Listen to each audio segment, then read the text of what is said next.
Assalamualaikum warahmatullahi wabarakatuh. Alhamdulillah wassalatu wassalamu ala Rasulillah wa ala alihi wa ashabihi wa man tabi'ahum bi ihsan ila yaumil qiyamah. Asyhadu an la ilaha illallah wa la syarika lah wa asyhadu anna Muhammadan abduhu wa rasuluhu la nabiyya ba'da. Amma ba'du. Qala rabbi sadri wa yassir li amri wahlul 'uqdatam min lisani yafqahu qawli.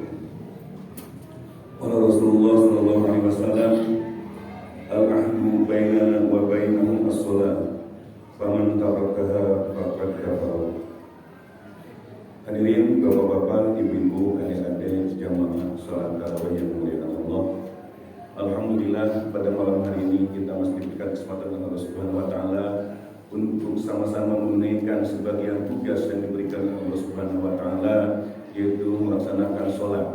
Mulai dari sholat isya berjamaah tadi sampai dengan sholat tarawih yang baru saja selesai kita laksanakan, dan sebentar lagi kita sama-sama akan melaksanakan sholat sunat witir berjamaah juga.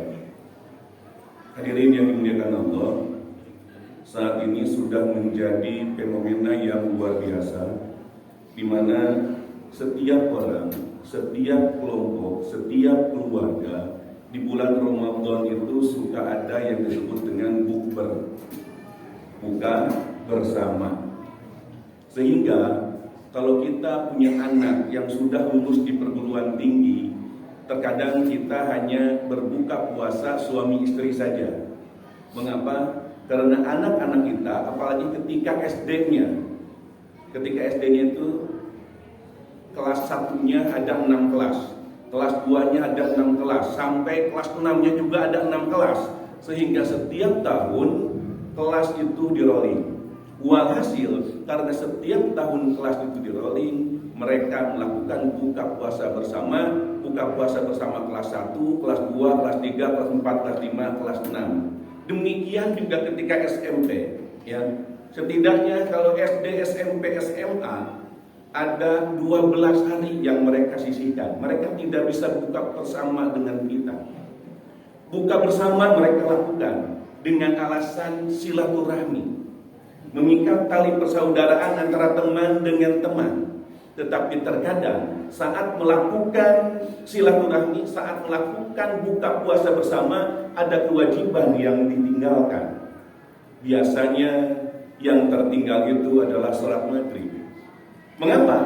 Karena saat mereka berbuka puasa, saat kita berbuka puasa bersama, kita disibukkan, katungkul, istighol, kita katungkul, kita tersibukkan dengan makan, apalagi makannya sambil ngobrol. Gak terasa itu waktu, akhirnya sholat maghrib terlewat karena keburu masuk sholat isya. Saat sholat isya, alasannya mau bersih-bersih dulu, ya. Kemudian mau berbagai macam kebutuhan, kontrol hajat dan sebagainya, yang pada akhirnya sholat isya pun tidak dilakukan. Walhasil apalagi kalau buka puasa bersama itu dilakukan di tempat-tempat tertentu, di restoran-restoran, di hotel-hotel, yang ada adalah justru tidak menutup kemungkinan kemaksiatan yang lain yang kita lakukan. Menggunjing, menggibah, apalagi kalau ternyata ada teman-teman kita yang sejak SD sampai sekarang penampilannya gitu-gitu baik. Kasihan ya, bahasanya kasihan tapi gibah.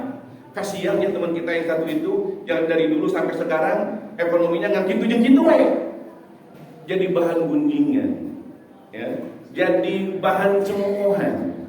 Dan ternyata dengan peristiwa tersebut, dengan buka puasa bersama yang seharusnya menjalin tali silaturahmi, justru jadi dijadikan sebagai sarana untuk bermaksiat. Saya tidak akan berkata masih mending.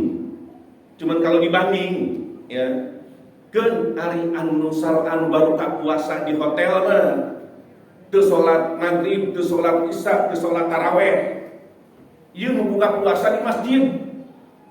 Ya, buka puasa di masjid, maghrib si maghrib, isya si isya, ngan tarawih henteu. Kita tengok ke sebelah kiri kita. Dari tadi saya melihat di sebelah kiri kita, sebelah kiri bapak-bapak kalau saya makanan, ya, anak-anak kita khusyuk dengan handphonenya. Saya tidak melihat mereka salat tarawih. Bahkan saat ini ketika saya ngomong seperti ini pun mereka masih jongjon, masih tetap memegang handphonenya. Jangankan mikir, tarawih juga tidak. Ada satu pesan yang perlu kita perhatikan yang disampaikan oleh Bapak Wakil Ketua DKM tempo hari. Anak ketika berada di masjid, biar jangan dimarahin. Setuju, jangan dimarahin. Kok mau diusir mah? Lu kalau mau berisik mah udah jangan sholat di sini. Pergi aja sana. Tidak boleh seperti itu. Ya. Tapi ada kalimat yang terakhir yang saya sangat luar biasa. Ya. Dari yang disampaikan oleh Bapak Wakil Ketua DKM. Kewajiban mendidik anak ada di ruang-ruang keluarga. Nah, itu yang harus menjadi PR buat Bapak sekalian. Ya. Apa yang disampaikan oleh Bapak Wakil Ketua DKM itu, kalau pakai bahasa saya, disarekan di masjid mah bisi tengareuna. Kalau dimarahin sama orang masjid sama pengurus DKM, nanti hati bapak-bapak bisa khawatir nggak enak. Didik, ajarin sama bapak-bapak di rumah, karena mendidik dalam masalah hal itu adalah kewajiban bapak-bapak di rumah. Nah, hari ini, saat ini, ketika bapak-bapak dari rumah membawa anak-anak yang ternyata tidak ada di samping bapak-bapak, lihat, tengok, jangan-jangan termasuk yang tidak bersama-sama kita melaksanakan sholat tarawih, sehingga setelahnya di rumah diajarin, dikasih tahu. Nah, tong dicarekan, sarua, ya tong dicarekan, ya. Karena apalagi anak-anak Gen milenial, Gen Z, apalagi Alpha sekarang mau disalahkan, nggak mau dibanding-bandingkan. Jadi kita harus hati-hati, ya, nggak usah dibandingkan, tapi kita beritahu bahwa perbuatan yang seperti itu tidak layak dilakukan di dalam masjid. Orang lain pada sholat, kamu malah main game, kamu malah anteng dengan handphone kamu. Mudah-mudahan besok atau lusa ada perubahan. Sehingga anak-anak yang sekarang masih jongjon main game, masih jongjon main handphone, ya. Saya nggak tahu ini apakah utama Allah kubihim ala asamihim ala absarihim bisawat wal madzabun alim atau bagaimana ini?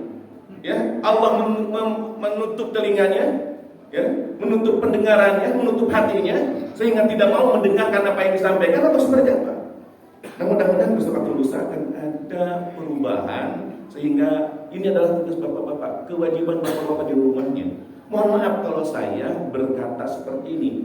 Tidak ada maksud lain dari yang saya sampaikan kecuali kita ingin semua warga Masjid Atur Maryam ini bersama-sama ada di surganya Allah Subhanahu wa taala. Itu yang saya harapkan, ya. Mengapa? Karena Rasulullah SAW pernah mengingatkan kita, al-ahdu bainana wa bainahum as-shalah. Paman tarokaha faqad kafar. Ya. Yang membedakan antara kita seorang muslim dengan yang muslim adalah sholat. Sehingga kalau di antara kita yang muslim tidak sholat, meninggalkan sholat, faqad kafar. Dia juga kufur. Kalau meninggalkan sholatnya itu karena disengaja dan menentang kewajiban sholat. Jadi kalau misalkan suatu ketika kita tidak sholat, kemudian diajak oleh orang lain untuk sholat, itu wajib jam kurang mah. Bahkan mungkin dengan ada candaan. Maaf, candaan itu cemooh. Cemooh itu nggak geugeuykeun dengan candaan. Dah sholat mah nomor 2. Awas hati-hati dengan bahasa itu. Ya, di situ ada istihza, di situ ada mencemooh. Ya. Kita lebih baik berkata, maaf, hari ini saya lagi malas sholat. Kalau kita tidak sholat karena malas, jatuhnya cuma fasik. Tapi kalau kita tidak sholat karena menentang kewajiban sholat, jatuhnya murtad, akhirnya kafir. Nauzubillah, naudzubillah, ini tadi. Dan mudah-mudahan kita semua tidak termasuk orang-orang yang keluar dari Islam, yang batal Islamnya karena kita mengingkari perintah-perintah Allah. Kalaupun malas, mungkin itu bisa ditolerir, itu hanya sekedar fasik. Tetapi dengan momen saum Ramadan tahun ini yang sejak awal sudah saya katakan, jangan-jangan Ramadan tahun ini adalah Ramadan terakhir bagi kita. Mari kita jadikan Ramadan ini sebagai Ramadan yang terbaik bagi kita. Itu saja yang bisa saya sampaikan. Wassalamualaikum warahmatullahi wabarakatuh.